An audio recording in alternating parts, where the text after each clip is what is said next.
I have recently fallen down the coffee rabbit hole, and I think it's safe to say it's completely ruined my life. I was never much of a coffee drinker. I would generally prefer to just sleep in till midday, and that worked great for a time, but then I started my first full-time job. It was a daily struggle not to fall asleep at my desk, and to prevent it, I had a few options. Option 1 was caffeine pills. They give you all the caffeine that you find in a cup of coffee, but it has the small side effect that it makes you feel like you're dying. Option number 2 was mochas. These are coffees that are filled with milk, sugar, and chocolate. The chocolate taste generally masks the coffee flavor, which allows it to go down a lot easier. The only downside is that if you have too many of them, the sheer quantity of milk and sugar is the perfect recipe to make you shit yourself. When I hit about 4 mochas a day, I realized that something really needed to change, which brought me onto option 3, black coffee.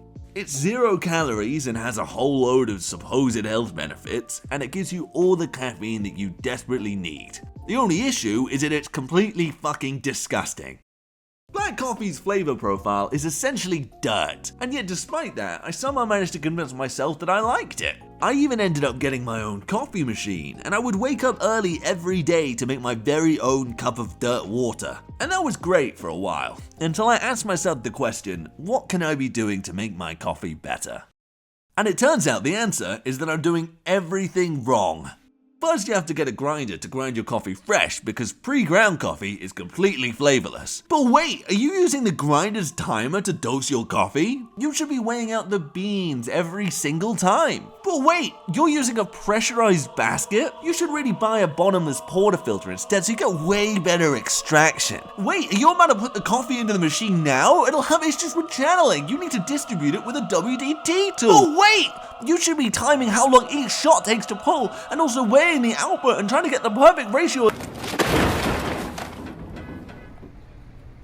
Honestly, my coffee has never tasted worse, and my perception of what good coffee is has completely gone out the window. The deeper that you go, the more you realize that everything you own related to coffee is in fact shit. I think that the perfect cup of coffee is a myth, and by venturing down the coffee rabbit hole, you'll realize that you'll never be happy with a cup of coffee again. And even after all of this, I honestly couldn't tell you what it is I like about coffee. By all reasonable descriptions, coffee tastes like complete shit. You'll see people online insisting that the only reason you don't like coffee is because you haven't had good coffee. And that is a complete lie. Sure, you can describe it all you want as sweet and fruity, but when compared to something that's actually sweet and fruity like, oh, I don't know, fruit, the difference is pretty fucking apparent. If I had one takeaway from all of this, it's that you should be buying better quality coffee. Not only does it taste better, but it also generally has the added side effect of being more ethically sourced. Other than that, once you made a coffee that you're generally happy with, maybe consider just stopping there. Anyway, that's all. Thank you for watching, and I'll see you in the next one.